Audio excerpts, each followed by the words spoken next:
Hey, so lines, just a quick review on lines. The standard form of a line comes in the style of ax plus by equals c. The slope-intercept form, a much more important version of this equation, y equals mx plus b. Let's say we take this ax plus by equals c, right? A, b, and c represent real numbers. We subtract ax from both sides, and this is going to get by on the left side, right? These ax's here are going to cancel out. This is equal to negative ax plus c. Now on the right side could be written c minus ax, but because this format here says mx plus b, it's customary to write down the x part first and then the constant number second. Divide everything by b. Right? This is an equation with 3 terms. That means everything is going to get divided by b. So we're going to get over here that y is equal to negative ax over b plus c over b. Right? And again, it's usually customary here to write down this x on the kind of right-hand side instead of up top above on the numerator. And this is our equation of a line now solved for y. This is slope-intercept form right here. Right, and remember, slope-intercept form uses an m and then just a regular lowercase b on the end of it, but it has an m that's attached to the coefficient. The m is the coefficient of x.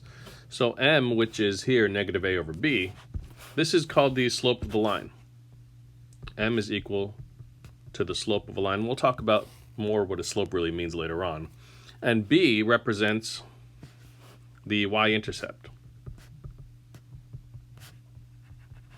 Right, and what I like to do with my students is something that I mandate with them, is that b actually is not the y-intercept. The y-intercept of a line is an ordered pair, 0, comma b.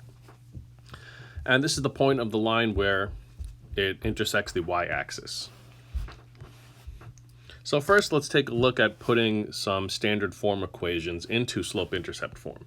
Right, number 1 here, we have 6x plus 4y is equal to 20. Right, so what we're doing here is we are solving for y.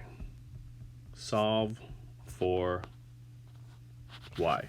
And we need to follow the rules of algebra, which is, first of all, to solve an equation, we want to isolate that variable. Whatever our variable is, in this case, our variable is y, so we need to isolate that. So for y, right, again, the 6x's are going to cancel out here. 4y is equal to negative 6x plus 20. Right, and again, we are writing the x part first and the constant number second. Divide by 4, and that means y is equal to negative 3 over 2x plus 5. So we're reducing this negative 6 over 4, and then we're dividing this 20 over 4, or you can say we're reducing it also. All right, but here, again, a reason why this is a nice preferred form is that we can identify the slope of this line to be negative 3 over 2. Again, the x part here is not going to be used when we're writing down the slope of a line. The slope of a line is just this coefficient, right? And since it's a negative 3 over 2, that means the slope is negative 3 over 2. Our y-intercept can be read off of this equation as well. That's going to be an ordered pair of 0, comma 5. Right, so again, it's very nice to be able to put your equation into slope-intercept form, your equation of a line. You can put it into slope-intercept form and then read off these 2 key components directly from there. So let's take a look at this right here, which is 2y plus 7 is equal to 4x, right? So our equation of a line can come in really any format. Standard will be ax plus by equals c, but it can be really anything else. This one says 2y plus 7 equals 4x. So in order to solve for y, the only thing we need to do so far is subtract 7 to both sides, right? And one of the things we're talking about with algebra is that these here are not like terms. 4x minus 7 cannot be subtracted. So that means you're going to just write it as 4x minus 7. Divide by 2 from both sides to complete solving for y. And the 2's cancel out over here. And y is equal to 2x, right? That's 4 divided by 2, minus 7 over 2. We would reduce this if we could, but we can't. So this is our slope-intercept form of the same equation. And then again, from here we can identify the slope. Now with slope, this coefficient of x is equal to 2. But when I write down a slope, I always like to write it as a fraction, even if it's not. And this is something we'll see in the next video when we study the slope more closely. The y-intercept is an ordered pair that always starts with 0 as the x, and whatever number this is, that's going to be the y coordinate. And in this case, it's a fraction, which means it's a fraction. 0 and negative 7 over 2. So let's kind of go into what this means, right? I have two grids right here, one for number 1, which is negative 3 over 2x plus 5, right? Again, that was our equation for number 1 in slope-intercept form. And equation number 2, y equals 2x minus 7 over 2. We have that here for number 2. So let's go ahead and graph these. Again, based on, we're not making a table of values or finding x-intercepts or anything like that. We're using the information that we're given out of this standard, out of this slope-intercept form. Again, that is that slope is equal to negative 3 over 2, and the y-intercept is equal to 0, 5. So from here on this grid, we can count. We can start from the origin right over here, and we can count up 1, 2, 3, 4, 5 right there, right? And 1, 2, 3, 4, 5. This is our y-intercept. Again, this is right from that information right there. This is the ordered pair of 0, 5. And because our slope is negative 3 over 2, that means we can go 1, 2, 3 up, 1, 2 to the right, put a point right there. Or we can go 1, 2, 3 down, 1, 2 to the right, and put a point right there. And these 3 points means that we can draw a straight line through these and write the line of y equals negative 3 over 2x plus 5.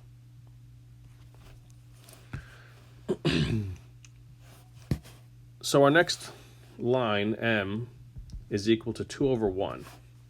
Our y-intercept is equal to 0 and negative 7 over 2. So again, we'll always start with putting the y-intercept first.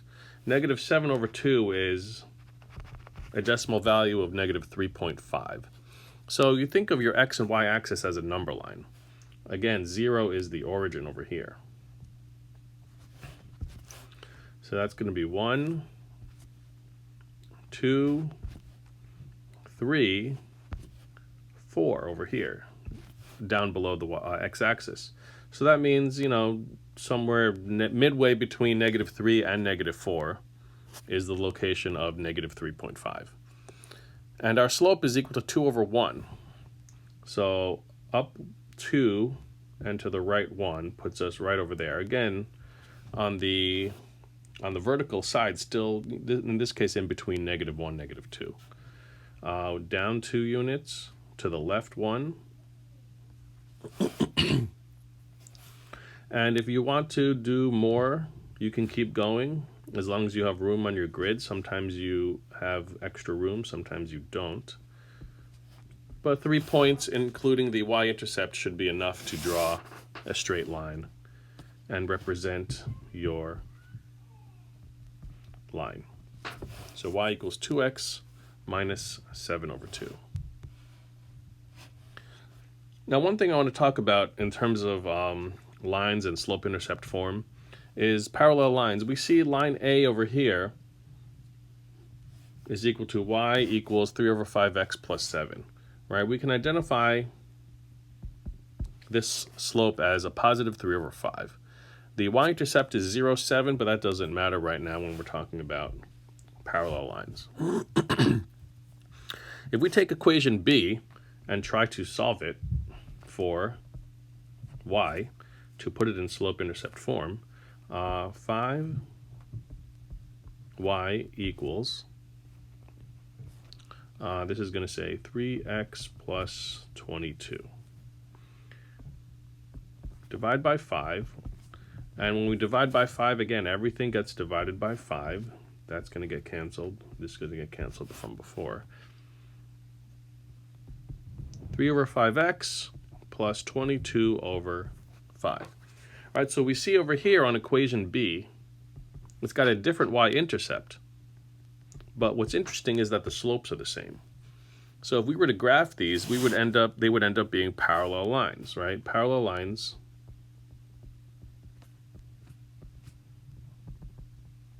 which is often abbreviated with 2 vertical lines, kind of looks like an 11. Parallel lines have the same slope, right? So the slope for parallel lines must be exactly the same, right? 100% exactly the same. If one is negative, the other one has to be negative. In this case, they're both positive. But it's got to have the same number. It's got to have the same sign, right? It's got to be exactly the same number. That means that the two lines with these slopes are parallel. That means that they will go forever in one direction. They will never intersect.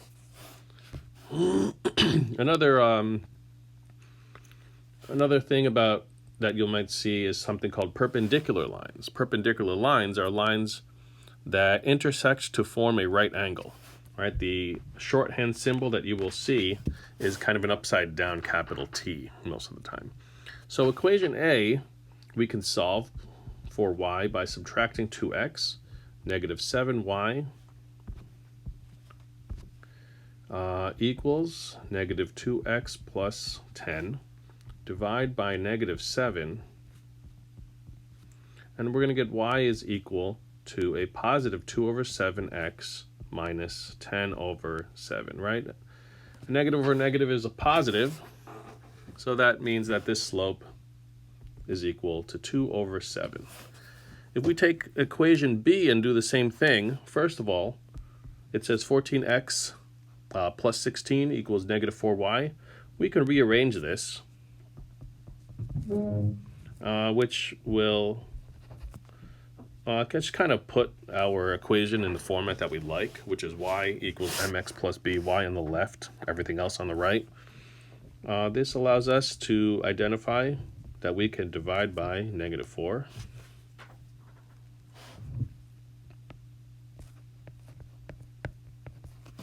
And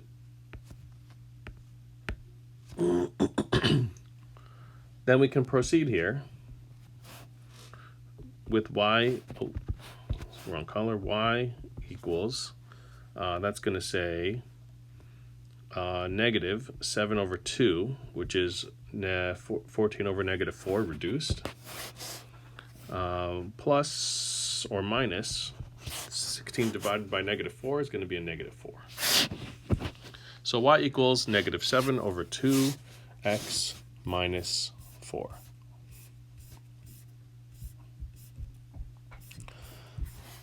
So are these slopes the same? One of them is equal to 2 over 7. The other one is equal to negative 7 over 2. These slopes are not the same because they're not parallel, the lines. But the lines actually are perpendicular. Perpendicular lines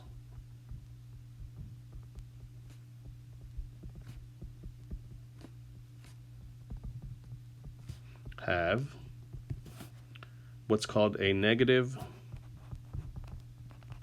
reciprocal slope. Right, so the relationship is not that they are the same number, it's that they are negative reciprocals of each other. if you have two slopes, let's say m1 and m2, in a general case, a over b will be the slope of m1. And a negative reciprocal means, excuse me, that the fraction is flipped. So a over b becomes b over a, right? This is a reciprocal relationship. But remember, there's also a negative relationship here between perpendicular lines, sorry. So that means one of them has to be negative, the other one has to be positive. And which one is negative versus positive does not really matter, right? If one slope is equal to a negative 2 over 3, that means the other slope has to be a flipped fraction, 3 over 2, and also a flipped sign, so positive in this case. But in this case, we would say that m1 is perpendicular to m2, again using that upside down t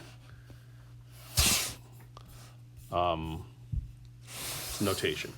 All right, so thank you for this, and look for our next video on the slope of a line.